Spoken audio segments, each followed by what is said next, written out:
เมยสูงค่ะเมื่อในเป็นวันที่22เดือนธันวาคมที่7ปี2026ในตอนได้ข่าวใส่หมอคอมมีข่าว4ตอนได้มาเปิ้นเผาค่ะก่อนตั้งเปิ้นได้ก็เฮาค่ะมาถ่อมด้วยข่าวงาวแผ่นดินไหวมือคำว่าในมีข่าวงาออกมาว่าไล่เกิดขึ้นเปิงเป็นแผ่นดินไหวที่เมืองแข่ในวันที่21เดือนธันวาคมที่7ปี2026เข้ายามกลางค่ำ6โมงปลาย43มินิต ไล่เกิดขึ้นเปิงเป็นแผ่นดินไหวตั้งแห้งมันได้ก็5.4แมกนิจูดลึกลงกว่าใต้ลิ้นใน9กิโลเมตรจังไหน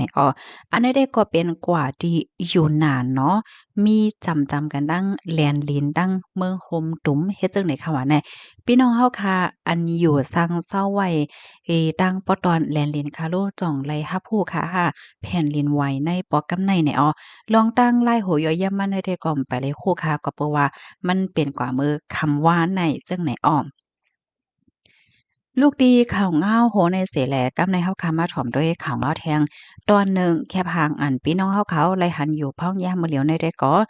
ย้อนก็เพราะว่าไฟไหม้ป่าใหญ่หลงและนะคะเฮ็ดให้นาฟ้านาเมืองติเวงแคมแคมรูฟส์แจเมืองบลิสเนี่ยเนาะโคลัมเบียเมืองแคนาดาค่ะก็เฮ็ดให้ท้องฟ้าเนี่ยเย็นเป็นสีเหลืองกว่าจังไหนนะคะมาเจอก็ว่าอะโลหันหางยอก็ซอมบอลีโกยาวให้แหน่นะข้อมูลตอนในค่ะเลยเพิ่งอิงออกมาดีเพกเตือนภัยเนี่ยค่ะเนาะฟังสติเพศสภาวะโลกเนี่ยค่ะว่าต่างวัยเฮ็ดจังไหนคะได้เลยว่าเป็นกว่าที่เว้งแคมลูฟแจเมืองบริติชโคลัมเบียว่าจังไหนเยาค่ะเพราะว่าเฮาค้ามาด้วยข่าวเงาลองไฟไหม้ป่าตั้งแคนาดาปีในก็ได้เลยว่าแห้งไว้ค่ะเนาะเมื่อป่นมาหลายวันในก็อิงเหนือกวนไฟในมันนำแห้งเหี่ยวก็มันมันเข้ามาสุ่มเหนือหน้าฟ้าที่นิวยอร์กจังไหนป้าเฮ็ดจังไหนคะก้อยกะว่ากำลีมื้อวันเสาร์ที่ป่นมาเนี่ยเนาะวันเสาร์วันอาทิตย์ที่ป่นมาเนี่ย ฝนตกลงมาแหวก็เฮ็ดให้หน้าฟ้าหน้าเมืองเนี่ยปางกว่าอีกหนึ่งเฮ็ดจั่งใดลูกดีข่าวง่าโหในเสแลกำในเฮาขามาถ่อมด้วยข่าวง่าเทียงโหนึงข่าวโหในก็ปอแต๊ๆเนี่ยค่ะนะปันลูกเขาเฮิรนว่าย้อนก็เปาะว่าฮาหนอไลจั่งใดมื้อวันที่20เดือนธันวาคมที่7ปี2026ในมีข่าวง่าออกมาว่าผู้มีพลพรฝ่ายพ้องงำตีเจเวงก่อจันใจดอนชนบุรี ไล่หับตึงลาดค่ะเนาะว่ามีลูกอ่อนจังเขาเฮิรนเฮ็ดจั่งเนี่ยว่ายนั้นก็ไล่ลงปื้นดีกว่าก็เลยคบทบหันหลวนยิ่งอายุไล่8ขวบค่ะนั่งไว้อยู่ดีหิ้มคางตั้งหั้งก้อยก่อเหลียวเนี่ยว่ายหลังเสถุงเนี้ยก็เป็นปอในหันนะปันเขาเฮิรนว่าสังว่าหาหน่อมไล่ให้ในนั้นน่ะ มื้อมันเป็นในหั้นน่ะมันบ่เป็นกลางค่ำ7โมงจั่งแนวค่ะลูกอ่อนยิ่งอายุไล8ขวบค่ะนั่งอยู่หิ้มเซ็นต่างหิ้มห้อมปั๊มน้ำมันตี1หมู่ตี10ท่าบุญมีเจเวงก่อจันทน์ใจดอนชลบุรีค่ะน้องอ่อนก็เป็นอันตกอกตกใจเนาะย่อก็ฮัดปอกเฮิรนเฮ็ดจั่งใดกำในตั้งฝ่ายผู้ใหญ่ก้นหลวงเขาเนี่ยเปิ้นก็เลยจอยเทียมปันน้องอ่อนได้ค่ะยอก็เลยอบโอ้กันนั่งก็เป็นปอปยอก็ปันฟังตื้นนั่นค่ะน่ะเนาะว่าเดี๋ยวอิหยังก็ตุ้ยๆสิเฮ็ดแลสังถกก็มันจังเป็นเพศดอกลูกอ่อนเฮ็ดจังเนี่ยยอก็ปันขว้างให้ลูกอ่อนในอยู่จอมตีขึ้นกว่า10กว่าค่ะก้อยกะว่าตั้งฝ่ายผู้มีปุตพรเขาได้ก็ไหลมีคอหนองเงินขายค่ะเนาะว่าอย่าไปปล่อยให้ลูกอ่อนได้ออกกว่าหน่อฮั้งก้อยก็เหลียวหน้าเนี่ยเปิ้นก็ลั่นนี่ปันกว่าจึงไหนเนี่ยเพราะว่ามาถ่อมด้วยข่าวง่าวโหนในพี่น้องค่ะหันเถินจังหือพองมังจื้อยังเตคุกจะเลยเมื่อก็เลขค่ะนะเหมือนจังหนังเมื่อปานลูกอ่อนบางตีบางตั้งในป้อแม่ก็เด็กเตให้กว่าหาพักค่ะเนาะกว่าหาพักกำจ้วนกว่าเก็บหมอกนิ้วยาวก็กว่าหาฟึ้นกว่าหาหังเฮ็ดจังเนี่ยนะก้อยกะว่ากว่าหาให้ป้อไรก็ไรมาป้อมไรมาก็ป้อแม่มังก็ได้ก็ว่าหังเนาะ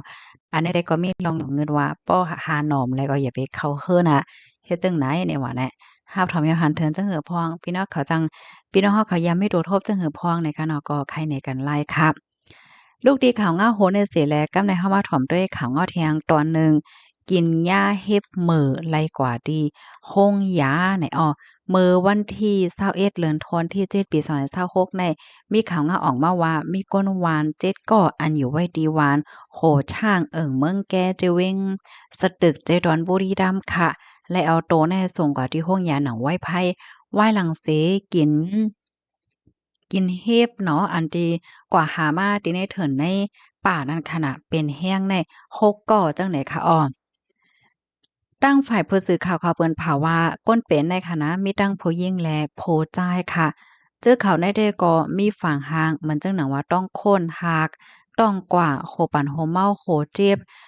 โตคิงก็คือๆโอนๆโอนๆอ่อนๆนั่นน่ะเนาะมีเอ็นมีแห้งเฮ็ดจังไหนคะอ้อตั้งฝ่ายผู้มีปนพ่อนเขาในก็คลิปเนี่ยเอาตัวเจอเขาในส่งกว่าที่ห้องยาสัตว์ตึกสืบนั่นก็เอาตัวส่งกว่าที่ทางที่ห้องยาบุรีรัมย์ให้ไหนอ้อ นางสาวกรณีกาอายุเลย43ปีลั่นในว่าเมื่อกลางเจ้าวันที่17ที่ป่นมานั่นปอแม่และก็ในหอตอเฮือนเขาในไล่โจ้กันเหี่ยวก็กว่าเก็บเห็บป่าที่ในเที่ยงวานหนึ่งเฮ็ดจังเนี่ยกำาใดเจอเขาในก็ไล่เข็บมาในอร่วยเต็มซ่าค่ะเพราะว่าไหลมาเหย้าในก็อ่อนกันมาเฮ็ดกินนั่นน่ะเนาะก็นั่งเฮ็ดกินจ้อมกันทั้งหมดใน7ก่อเฮ็ดจั่งใดอ้อ ตอนตามันนั่งได้ก็กินอีดเหลียวก้อยแบบย้อนก็เปิ้รู้สึกว่ามันเกียกอายาสามันจั่งใดเผื่อว่าถึงมา5โมงของวันที่18นี่เนาะ5โมงกลางในค่ะนะมะนางก็มีฝังหางต้องโค้นไข่ฮาเขือแตกและก้นในหันก้นในเฮิรนก็เป็นบ่นั้นเหมือนกันเฮ็ดเนี่ยมะนางก็ยุ่มย้ำว่าโอ้ย่ากองเฮ็บอันวางยาวกว่าเฮ็ดจั่งนี้แล้วก็จังไลออนกันคลิปเนี่ยแถวก็กว่าที่โรงยาให้เนี่ยเนาะ ตอนตาพ่อแม่และญาติพี่น้องทางฮกเกาะนั้นได้ก็ไล่ถูกย่าสืบส่งโตกว่าที่ห้องยาหลงย้อนก็เพราะว่าเป็นแห้งจังไหนอ้อมมันนางก็ยอมรับว่าว่าหลังให้เป็นจังแนวก็หัดกินแฮงว่าเฮ็ดป่าเฮ็ดในเถินในป่าในให้ไหนอ้อม ตั้งฝ่ายหมอยาก็ปันฟางเติ้นว่าสังว่ามั่นใจเหนือเฮียบได้เตะเพราะว่าในจึงกึ่งลีเกียบกึ่งลีเอามากินเหย้าย้อนก็เพราะว่ามันทำจางเป็นเพเนี่ยค่ะเนาะย้อนว่าเฮ็บมื้อและตั้งเฮ็บเตในหม่องปกมันง่ายเหมือนกันแฮงนะสังว่าผู้ไลภายที่ฮู้โตว่ากินหญ้าเฮ็บมื้อเหย้าเนี่ยจึงก็กึ่งลีเหมือนจั่งว่ากินหญ้าเฮ็บมื้อเหี่ยวก็ยังตึกรู้สึกโตลีอยู่เนี่ยก็ให้ คัดใจเฮ็ดให้ตัวเจ้าเก่าในอ้อหักออกมาแล้วก็เขียมเน็ตเอาตัวส่งกับห้องยากำเหลวและเอาตัวอย่างเค็บตีอันลือในก่อนในหมอยาผ้าหมอยาเขาเตจังโหเหี่ยวก็จังปัญญายดยาไลหนังไว้ไพ่เนี่ยเอาข้อมูลตอนนี้ก็คาเลยเบิงอิงเอามาดีห้องการข่าวสยามนิวส์ต่างไว้ค่ะพี่น้องเฮาเขาถ่อมข่าวโหแนวหันถึงจึงหือพองค่ะเฮ็บมือเนี่ยค่ะเนาะก็ให้เลยฟังสติกันทั้งไผทั้งมันค่ะ บางปองบางไหลในจั่งว่าค่ะเนาะตุ้ยเนี่ยมันเหมือนเฮ็บเตแห้งหนาแหน่บ่อยู่ไกลโรงยาเฮ็ดให้เข้มรู้ว่าคือยอกค่ะนะอ๋อค่ะย้อนให้กูก็ฟังสติกันให้รอดเพกันค่ะอ้อเมยสุงค่ะ